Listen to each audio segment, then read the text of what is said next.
నమస్తే welcome to special debate. అవినీతి పరులపై China ఉక్కుపాదం మోపుతోంది. మాజీ మంత్రులిద్దరికీ మరణదండన పడింది. చైనా మిలిటరీ కోర్టు సంచలన నిర్ణయం తీసుకుంది. మాజీ రక్షణ మంత్రులు ఫెంగే, షాంగ్ఫులకు ఉరిశిక్ష విధించింది. అవినీతిని సహించేది లేదన్నారు చైనా ప్రెసిడెంట్ జిన్పింగ్. కోట్లు తిన్న వారిని కాటికి పంపిస్తున్నారు. అవినీతి మంత్రులకు డ్రాగన్ ఉరితాడు పడుతోంది. ప్రెసిడెంట్ జిన్పింగ్ అవినీతి వేట ప్రారంభించారు. సైన్యంలో ప్రక్షాళన చేపడుతున్నారు. ఇప్పటికే 100 మంది సీనియర్ అధికారులపై చైనా కొరడా జులిపించారు.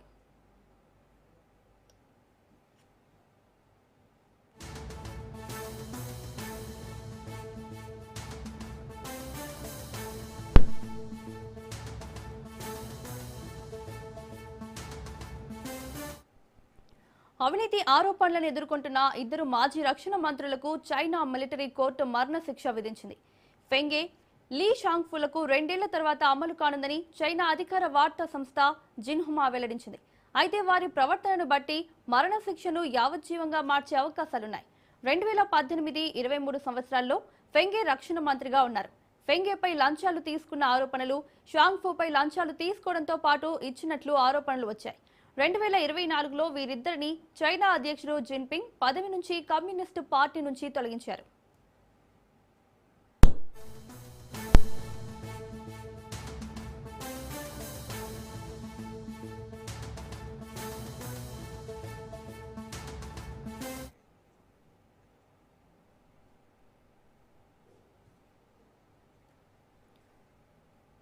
జిన్పింగ్ సారథ్యంలో పనిచేసే సెంట్రల్ మిలిటరీ కమిషన్ నుంచి కూడా ఉద్వాసన పలికారు. అంతకుముందు వీరిద్దరూ చైనా ఆర్మీ పీపుల్స్ లిబరేషన్ ఆర్మీలో ముఖ్యమైన రాకెట్ ఫోర్స్ కు చీఫ్ గా ఉన్నారు. జిన్పింగ్ 2012లో అధికార పగ్గాలు చేపట్టాక అమలు చేసిన అవినీతి వ్యతిరేక కార్యక్రమంలో పలువురు సైనిక జనరళ్లు సహా కనీసం 10 లక్షల మంది అధికారులు శిక్షలకు గురయ్యారు. ఇదే అంశంపై చర్చించడానికి డిబేట్ లో పాల్గొంటున్నారు విశ్లేషకులు అందే సత్యం గారు. నమస్తే సార్. నమస్తే అమ్మా. సత్యం గారు, చైనాలో అవినీతి నియంత్రణకు మాజీ రక్షణ మంత్రులకు మరణదండన విధించడం సరైన చర్యనా? ఇప్పుడు ప్రపంచవ్యాప్తంగా కరప్షన్ ర్యాంపెంట్గా ఉంది. చాలా చోట్ల చైనాలో శిక్షలు వేస్తుంటే జపాన్ కానీ, సౌత్ కొరియా కానీ, లేదా వివిధ అమెరికాలు కానీ, వివిధ దేశాల్లో, అనేక దేశాల్లో గ్లోబలైజేషన్ తర్వాత ఈ కరప్షన్ అనేది ఇన్స్టిట్యూషనలైజ్ అయిపోయింది. ప్రైవేటీకరణ పెరుగుతూ ఉంటే హోల్సేల్ కరప్షన్ దిగుతున్నారు. దానిలో భాగంగానే చైనాలో కూడా వాళ్ళ అవినీతి దరిదాపు కమ్మేస్తూ ఉంది. ముఖ్యంగా ప్రధానమైనటువంటి సెక్టార్ మిలిటరీ, ఫైనాన్షియల్, ఇటువంటి సెక్టార్లో అవినీతి ర్యాంపెంట్గా ఉంది. కాబట్టి జీ జిన్పింగ్ 2012 అధికారంలోకి వచ్చిన దగ్గర నుంచి ఈ అవినీతి పరులను వేరేయటం ప్రారంభించడమే కాకుండా 65 మంది అత్యున్నత అధికారులను శిక్షించారు ఇప్పటికే దీని కింద, కరప్షన్ కింద. ఇప్పుడు లేటెస్ట్ న్యూస్, ఇద్దరు మాజీ విదేశాంగ మంత్రులు, మాజీ రక్షణ మంత్రులు దీంట్లో ఉన్నారు. ఒకళ్ళు తీసుకున్నారు, ఇంకొకళ్ళు తీసుకోవటం, ఇచ్చటం 2 చేశారు. కాబట్టి వీళ్ళిద్దరిని కూడా మరణశిక్ష విధించారు. 2 ఏళ్ల తర్వాత మరణశిక్ష విధిస్తారు. అంటే సాధారణంగా 2 ఏళ్ళు మంచి ప్రవర్తన అంటే యావజ్జీవ శిక్షగా మారే అవకాశం ఉంది అని చెప్పేసి వార్తలు వచ్చినాయి. అయితే ప్రపంచంలో ఈ విధమైనటువంటి కరప్షన్, ఉదాహరణకు అమెరికా 64వ స్థానంలో ఉంది, చైనా 76వ స్థానంలో ఉంది, ఇండియా 93వ స్థానంలో ఉంది. కరప్షన్ ఉంటూనే ఉంది. కాబట్టి ఈ కరప్షన్ అనేటువంటిది డెవలప్మెంట్కు దరిదాపు చెదలబెట్టినట్టుగా దరిదాపు కొలాప్స్ చేస్తూ ఉన్నాయి. కరప్షన్ దరిదాపు చాలా దేశాల్లో 30-40% కరప్షన్ నడుస్తూ ఉంది. దీనివల్ల గ్రోత్ రేట్ పడిపోతుంది, డెవలప్మెంట్ లేదు, తర్వాత పర్సనల్ అసెట్స్ పెరుగుతున్నాయి, ఇటువంటి అసమానతలు పెరుగుతున్నాయి.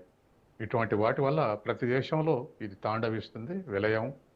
కానీ చైనాలో కూడా అదే విధంగా ఉన్నది. ముఖ్యంగా 78లో ఓపెన్ మార్కెట్ ఎకానమీ వచ్చిన తర్వాత, డెంగ్ సియాపింగ్ వచ్చిన తర్వాత, మార్కెట్ ఎకానమీ వచ్చిన తర్వాత చైనాలో 29 ప్రావిన్సెస్ ఉంటాయి. మన దగ్గర రాష్ట్రాలు ఉన్నట్టు అక్కడ 29 ప్రావిన్సెస్ ఉంటాయి. ఈ ప్రావిన్సెస్లో ఈస్ట్ చైనా మొత్తం కూడా ఫారిన్ క్యాపిటల్ ఇన్వైట్ చేసి బాగా డెవలప్ చేశారు ఇండస్ట్రియల్గా. దాంతోపాటు క్యాపిటల్తో పాటు కరప్షన్ కూడా ప్రవేశించింది.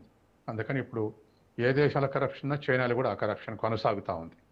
అందుకే దాన్ని ఏరువేత కార్యక్రమం 12 నుంచి చేపట్టాడు.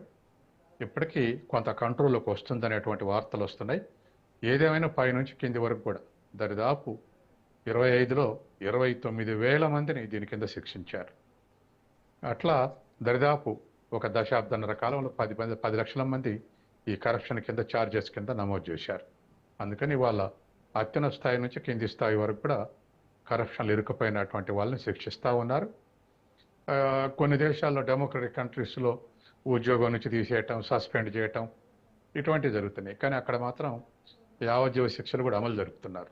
కాబట్టి సహజంగానే ప్రతి దేశంలో కరప్షన్ అరికడితే ఆ మేరకు డెవలప్మెంట్ పెరుగుతుంది.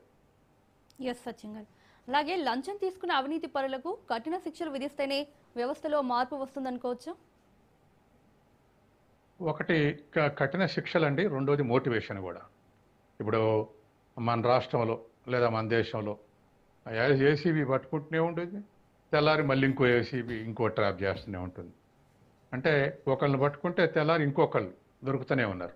అంటే కరప్షన్ అనేటువంటిది ఈజీ ఇన్కమ్ కాబట్టి, అండర్ టేబుల్ మనీ కాబట్టి జనం తెగబడి ఈ విధంగా కరప్షన్ చేస్తూ ఉన్నారు. కాబట్టి బయటపడకపోతే పెద్ద ఎత్తున ఆస్తులు అక్యుములేట్ చేసుకోవచ్చు అని చెప్పేసి ప్రయత్నం చేస్తున్నారు. దొరికిన వాళ్ళు దొరుకుతున్నారు, దొరకని వాళ్ళు దొరకడం లేదు. కానీ ఈ కరప్షన్ అనేది ఎప్పుడో 30 ఏళ్ల కింద కేఎన్ పనిక్కర్ ఒక పుస్తకం రాశాడు. దాంట్లో ఆయన ఒక కామెంట్ చేశాడు. కరప్షన్ అనేది ఒక అధికారులే చేస్తారు, ఒక రాజకీయ నాయకులు చేస్తారు అనేది కరెక్ట్ కాదు. రాజకీయ నాయకులు అధికారులు కలిసి చేస్తారని ఒక కామెంట్ చేశాడు ఆయన. కాబట్టి ఇవాళ ఉన్నటువంటి పరిస్థితుల్లో సిస్టంలో కొంత మొరాలిటీ పెరగకుండా ఉద్యోగులే ప్యూరిటీ తోటి ఉండాలి అని అంటే కష్టం అయ్యేటువంటి అవకాశం ఉంది. కాబట్టి సిస్టమ్ మొత్తాన్ని క్లీన్ చేసుకోవాల్సినటువంటి అవసరం ఉంది. చైనాలో అటువంటి క్లీనింగ్ నడుస్తుంది. అది ఏ మేరకు సక్సెస్ అవుతుందో చూడాలి. రెండో వైపు మోటివేషన్ కూడా చేసుకోవాలి. అంటే మోరల్స్ని ప్రాపగేటం చేయటం, కరప్షన్ వల్ల ఎట్లా సిస్టమ్ నాశనం అవుతుందని చేయటం, ఎట్లా ఇన్కన్వీనియన్స్ అవుతుంది చేయటం, ఇవన్నీ కూడా ఒక మోటివేషన్ ప్రోగ్రామ్ కూడా చేయాల్సిన అవసరం ఉంది. ఈ 2 వేస్లో ప్రయత్నం చేస్తే కొంత మేరకు తగ్గొచ్చు. సో చైనా అనుసరిస్తున్న ఈ విధానాన్ని ప్రపంచంలో ఉన్న ప్రతి దేశం కూడా అనుసరిస్తే బాగుంటుందంటారా? చైనా అనుసరించినటువంటి పద్ధతి మిగతా దేశాలు అనుసరించడం సాధ్యం కాదు. ఎందుకంటే చైనాలో ఏక పార్టీ పాలన ఉంది. కమ్యూనిస్ట్ పార్టీ ఒకటే ఉంటుంది, సింగిల్ పార్టీ సిస్టమ్. తర్వాత అది